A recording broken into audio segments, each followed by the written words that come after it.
2 p.m. in your PM I want to for me. Nearby because I've actually been a lot abroad to come here. It's a big sacrifice. But the attorney said, listen. I'm sorry.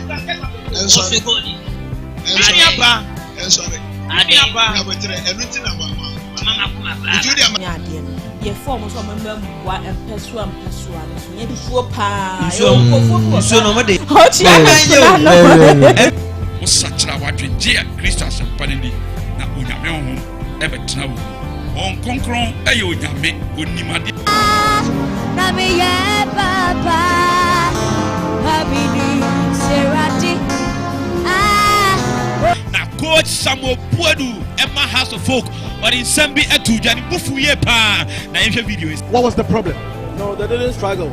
It's because of the officiating. I didn't talk about officiating, but this time around I hammered that area. Why can a referee take such a penalty? HYTV, entertainment never dies.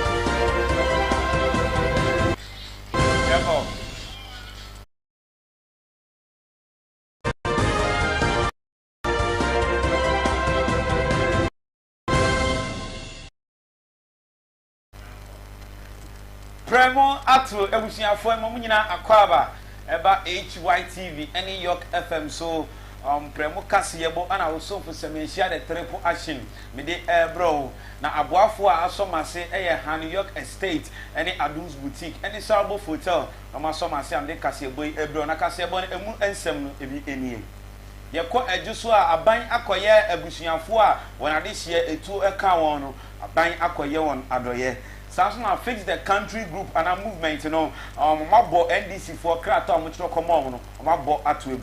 And send me Eka Wehu and a Matanasi, says Semenhyia the triple action, the Abramo, our Premo Cassia, a boy. You try your home, Abba.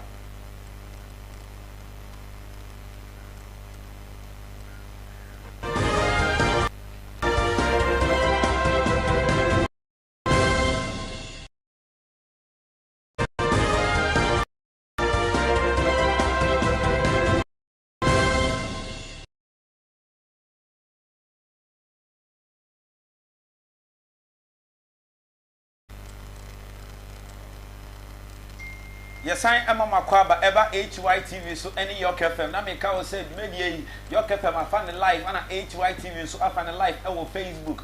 We call Facebook HYTVGH. Kwa now I like page now to comment and so at to her. Now we pia share and also am I a camera. Call YouTube and so HYTVGH. You can also subscribe page you know. Now I like it so am I a camera. And Kasiabono emu ensem no ebini.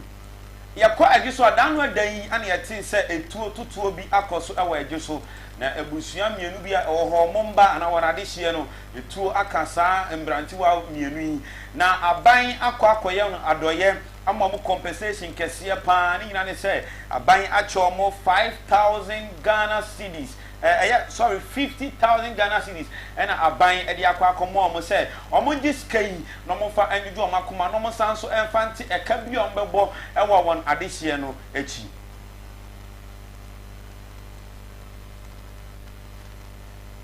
na ye kwenima so ana ye fix the country himself fix the country semi abai nkofu bi e no mo hyase a omo protest etia fix the country senior o mine kanko ebeko nanim na nsema yet ni say NDC National Democratic Congress party kesiye pa a Ghana omo de krata akwa fix the country movement say nka omo ntwi protest and omo protest and demonstrating against e-levy on mine ana say aban edi abano na nsema yet ni nyina ne say letter omo de kwae no fix the country movement omo boss akrata na atoegu ni nyina ne say oma anje antum na NDC for ehwe nim say February ebeya na February wo mu da tosu